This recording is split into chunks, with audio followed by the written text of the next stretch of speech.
Olá, eu sou Tatiana Mendes, coordenadora do SGI da GIE, e vou passar para vocês o treinamento de requisitos para liderança. Esse treinamento é feito com base na norma ISO 9001, versão 2015. Na norma ISO 9001, na última versão, 2015, foi inserido um novo item, o item contexto da organização. Esse item ele diz o seguinte, que a organização ela deve determinar questões externas e internas que sejam pertinentes para o seu propósito e para o seu direcionamento estratégico e que afetam a sua capacidade de alcançar os resultados pretendidos. A organização ela precisa monitorar e analisar criticamente as informações sobre essa análise, dessas questões externas e internas. E a organização ela precisa também identificar as suas partes interessadas, entender as expectativas, os requisitos dessas partes interessadas e monitorar e analisar criticamente esses requisitos. Esse item da norma, ele é atendido pela GIE através do seu planejamento estratégico. Então, anualmente, a alta direção da GIE se reúne, né, e lá eles fazem, através da matriz SWOT, uma avaliação do seu ambiente externo, do ambiente externo da GIE, identificando todas as oportunidades desse ambiente, assim também como todas as ameaças. E também fazem uma avaliação interna dos processos internos da GIE, identificando as forças, né, os pontos fortes desses processos e as fraquezas. E então cruzam essas forças e fraquezas e, em cima desse cruzamento, identifica o que é mais crítico, o que é mais importante para o direcionamento estratégico da GIE e define, então, os objetivos estratégicos e os projetos para atingir esses objetivos estratégicos. Esse planejamento estratégico, ele resulta no formulário, que é o mapa estratégico, que é esse formulário FSG 014, com essas metas estratégicas, com esses objetivos estratégicos. E ele norteia todo o sistema de gestão da GIE. Outros requisitos que a gente vai ver mais adiante é feito com base nessas análises desse contexto que a empresa está inserido. O item liderança é um item que já existia na norma antiga, na versão antiga, mas que nessa nova versão ele ganhou muito mais destaque, muito mais responsabilidade. Então, é uma premissa do sistema de gestão que, para ele acontecer, é necessário que haja um autocompromisso da alta direção. Ele precisa vir de cima para baixo. Então, a alta direção ela precisa demonstrar liderança e comprometimento com relação ao sistema de gestão. Ela tem que se responsabilizar e prestar contas pela eficácia do sistema de gestão, assegurar que a política, os objetivos e metas são estabelecidos de acordo com o contexto estratégico da organização e são disseminados em toda a organização. Ela tem que assegurar que os seus processos, que os seus procedimentos, que o seu sistema está alinhado ao posicionamento estratégico, à direção estratégica da organização, os resultados esperados para a organização. Ela tem que promover a abordagem de processo, o entendimento do conceito de processos na empresa e a mentalidade de risco, que a gente vai ver mais adiante o que é. Ela tem que assegurar os recursos necessários para que o sistema aconteça, porque para um sistema de qualidade, segurança e meio ambiente acontecer, ele precisa de um investimento mínimo em treinamentos, em infraestruturas, em atendimento a requisitos legais, e a alta direção é que aprova esses investimentos. Ela tem que também comunicar a importância, comunicar constantemente, incansavelmente, a importância de se ter um sistema eficaz, né, para contribuir com os resultados esperados da organização e garantir, né, assegurar que o sistema alcance os resultados esperados. Então, esse requisito da norma, na versão anterior, ele era atendido por uma figura que chamava RD, representante da direção. Então, o representante da direção, ele era auditado e nesses requisitos que eu descrevi, mas agora não existe mais um RD, é a liderança, a alta direção, até as lideranças, os gerentes, os coordenadores, que precisam demonstrar o atendimento, o conhecimento desses requisitos. E a gente vai ver aqui na prática, né, o que são esses requisitos, exatamente, como é que a gente pode demonstrar, evidenciá-los. Então, primeiro, todo mundo na GIE conhece bem a nossa política de gestão integrada.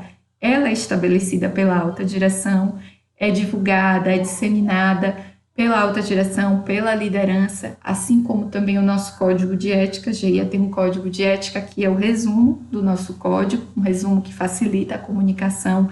Então, a política e o código, eles precisam estar muito bem conhecidos e disseminados na cultura da GIE, e é a alta direção que promove isso, que precisa garantir isso. Um outro item que é o papel da alta direção, da liderança, é definir os papéis, responsabilidades e autoridades dentro do sistema de gestão dentro da empresa. Então, ela tem que assegurar que o sistema de gestão está conforme as normas, ela tem que ter pessoas, né, com autoridade e responsabilidade para assegurar isso, ela tem que definir essas pessoas.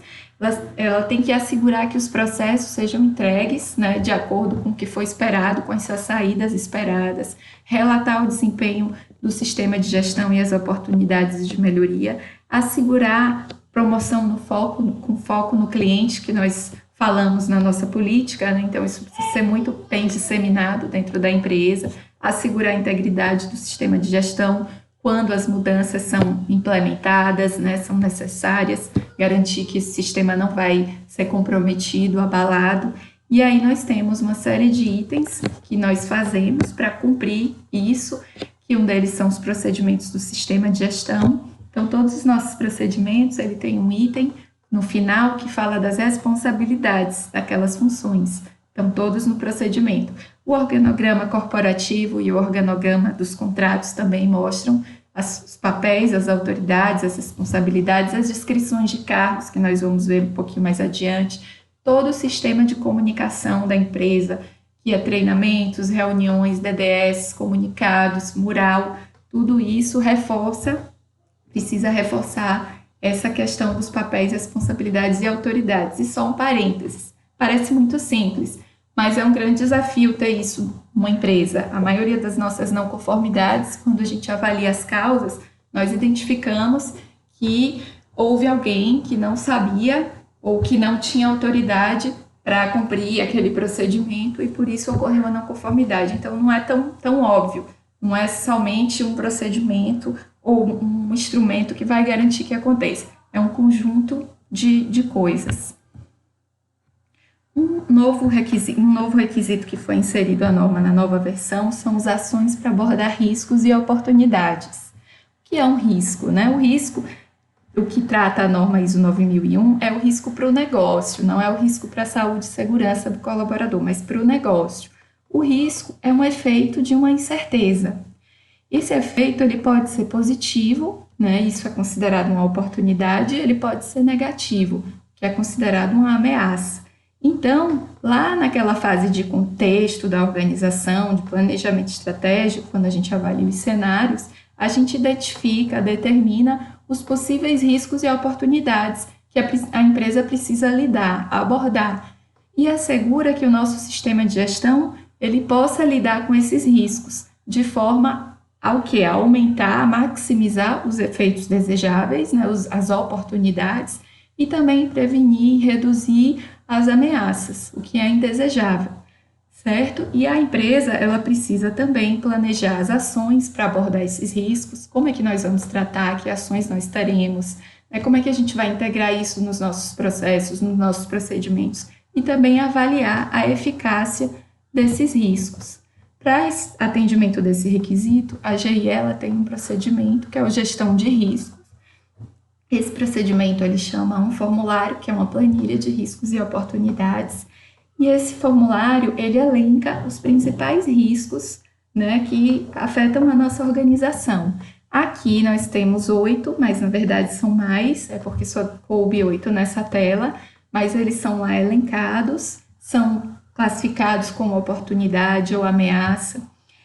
Seguindo a metodologia da matriz Gucci, a gente define uma significância para ele, então se ele é muito significativo ou somente significativo, e determina ações, né, que podem ser desde evitar, se for uma ameaça, a gente puder evitar, até explorar, se for uma oportunidade, e a gente puder aproveitar aquela oportunidade.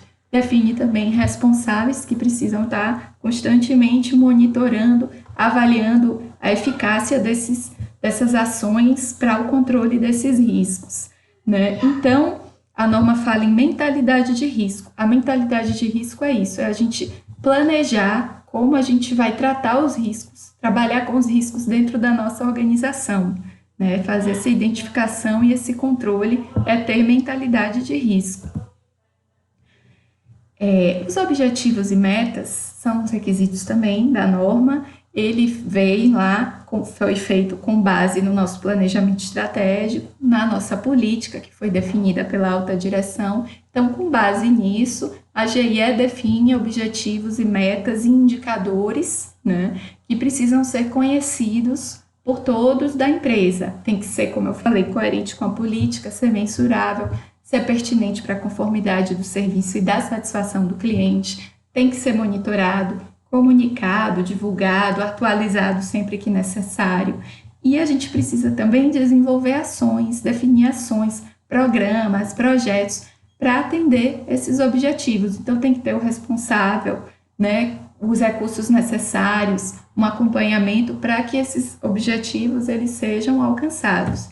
Então lá com base no planejamento estratégico, anualmente a gente define objetivos e metas por área, né? Então temos gerencial, metas ligadas ao lucro líquido da empresa, a receita bruta, temos voltadas para o comercial, ganhar 10% das licitações de interesse para a GIE, redução de compras emergenciais nos suprimentos, na administração, hora extra menor ou igual a 5%, absenteísmo menor ou igual a 1%. No SMS, a gente tem metas de acidentes com e sem afastamento, zero, né? Buscamos o zero. Metas proativas, como a realização de auditorias comportamentais pela liderança, 4 por mês, por líder. Metas de meio ambiente para reciclagem de resíduo de 80%. Satisfação do cliente, então a gente tem que ter uma meta de IDF igual ou maior que 5, uma média de maior ou igual a 5 anual. Realização de treinamentos, porque lembra lá da nossa política, a gente não quer aprimorar a qualificação dos nossos colaboradores, então a gente tem um HH de no mínimo 2% de treinamento mensal. Planejamento, produção, né, cumprir a programação prevista, pelo menos 98%, e uma de ocupação. Essas são as metas que são conhecidas, oficiais e conhecidas por todos os nossos colaboradores. Cada contrato, cada setor também pode ter as suas próprias metas alinhadas com o seu gestor. É importante que o líder conheça e mostre que essas metas, que esses indicadores estão lá sendo monitorados e que se não estão sendo atendidos, se não estão sendo apontando para o que é desejável, ele mostre as ações que estão sendo feitas. Então vocês vão ser cobrados por isso nas auditorias, né? Vocês vão prestar contas pelo cumprimento dessas metas, o responsável de cada processo e o gestor acima deles de todas essas metas. Então ela tem que estar muito bem monitorada, né? E muito bem dimensionada com você, certo? Um novo item, na verdade esse item já existia na norma anterior, mas de forma bem tímida. Nessa nova versão ele ganhou destaque, que é o planejamento de mudanças. Então a norma ela diz que quando a organização determina a necessidade de mudanças, as mudanças devem ser realizadas de uma maneira planejada e sistemática. A empresa, a GIE, ela tem que considerar o propósito da mudança e quais serão suas consequências, né? Como é que vai ficar o sistema de gestão, né? Vai oferecer um risco, um novo risco, vai impactar na qualidade do nosso serviço? Temos recursos disponíveis para isso? Como é que nós vamos realocar as responsabilidades com essa mudança? Então, a gestão de mudanças é um requisito da norma que vem ganhando muito destaque nas organizações como um todo. Ele vem sendo muito discutido, porque ele é um item que gera muita não conformidade, gera muito prejuízo, quando ele não é bem gerenciado. Então, é importante que haja esse gerenciamento, essa consciência da gestão de mudança. E a GIE, ela também tem um procedimento para lidar com essa gestão de mudanças, um procedimento que chama um formulário, onde lá no nosso contexto da organização, lá no nosso planejamento estratégico, a gente já prevê algumas mudanças significativas que virão naquele ano e como é que a gente vai se preparar para lidar com elas, os impactos delas, que ações a gente precisa ter. Então, nesse formulário, a gente gerencia as mudanças mais estratégicas da empresa, as mudanças que afetam toda a organização. Porém, no dia a dia, na operação, na execução, também é necessário seguir uma gestão de mudanças, ainda que não seja documentada no formulário, mas é importante que as mudanças sejam gerenciadas, considerem, né, esse propósito, essa integridade do sistema, os recursos, porque a gente tem que sair da cultura do improviso e trabalhar dentro de um planejamento para alcançar os resultados da empresa, certo? O conhecimento organizacional é um requisito também da nova versão da norma, que não tinha antes, e ele trata de todo o know-how da empresa, de toda a informação, de todo o conhecimento que circula, que existe na empresa e que é essencial para que a empresa possa sobreviver e possa melhorar também.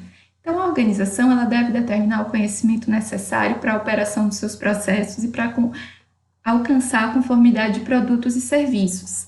Esse conhecimento ele tem que ser mantido, estar disponível na extensão necessária. Ao abordar necessidades e tendências de mudança, a organização deve considerar o seu conhecimento no momento de determinar como adquirir ou acessar qualquer conhecimento adicional necessário e atualizações requeridas. Então, como é que isso é na prática, na GIE? Bem, o nosso próprio sistema de gestão é uma forma de garantir o nosso conhecimento organizacional, porque nele nós temos os nossos procedimentos, as nossas sistemáticas e disseminamos isso entre todos os nossos colaboradores. A melhoria contínua também é uma forma da gente ter esse conhecimento organizacional estimulado na empresa, porque a gente vai melhorando, vai tendo lições aprendidas. O benchmarking, né? Olhar o mercado, ver o que está sendo feito de bom, trazer para a nossa empresa, participar de feiras, fazer cursos, fazer MBA, né? Tudo que os nossos colaboradores podem se especializar é uma forma de aumentar nosso conhecimento organizacional. Os sistemas ERPs que a gente implementa, que controlam, né? Que tem ali o nosso conhecimento mapeado. Então, ele é um item bem abrangente.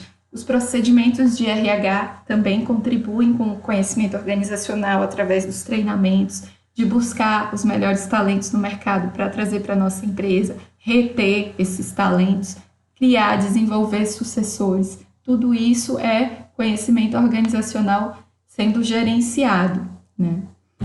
Um item que ele está na norma ligado ao conhecimento organizacional também é a competência, a gestão da competência.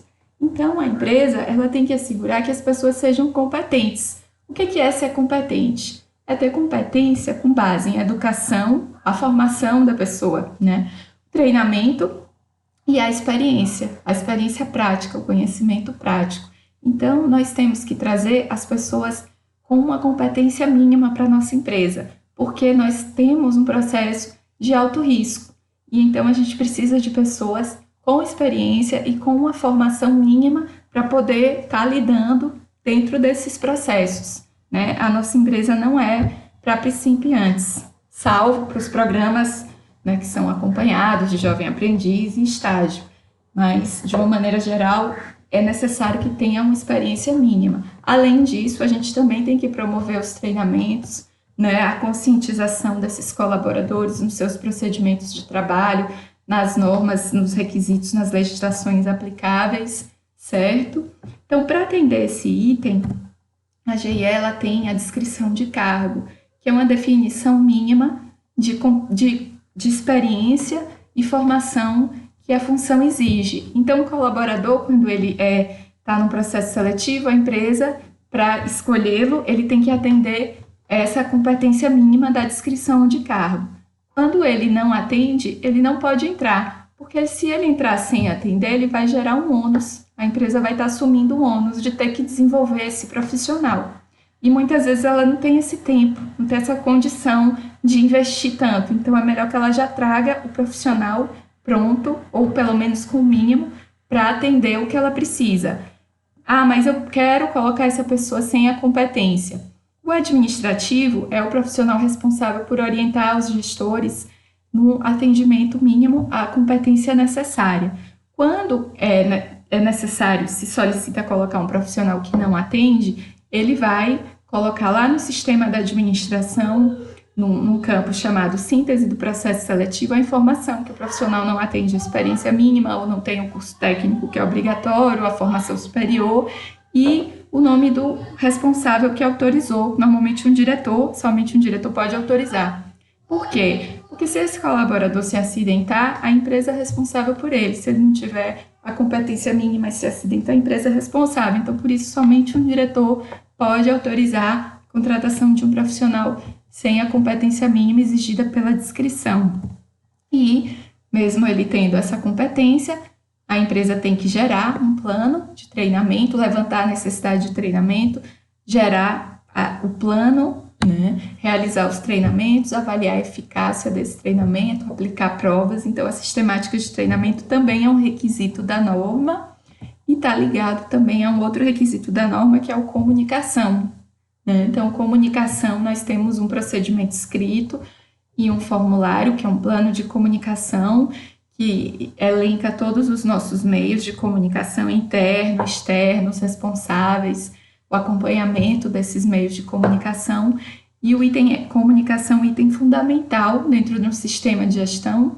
Sem esse item, a gente não consegue disseminar o sistema, direcionar as pessoas para alcançar os resultados pretendidos. Para finalizar, os requisitos da alta direção, nós temos a reunião de análise crítica, outro requisito obrigatório pela norma. É uma reunião que, pelo nosso procedimento, ela é realizada anualmente. Ela tem uma pauta pré-estabelecida, que tem que ser atendida, que são requisitos da norma, os assuntos que têm que ser discutidos. Então, não é uma reunião operacional, não é uma reunião financeira, não é uma reunião de custos.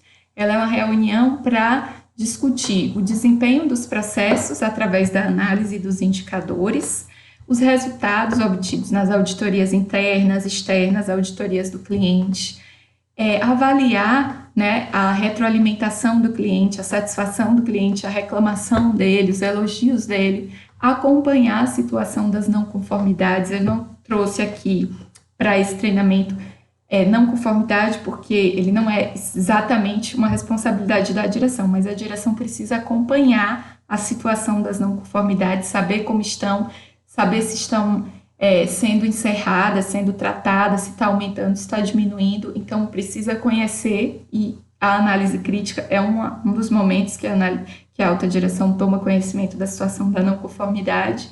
Ela se baseia também nas análises críticas anteriores, nas lições aprendidas anteriores, acompanha isso.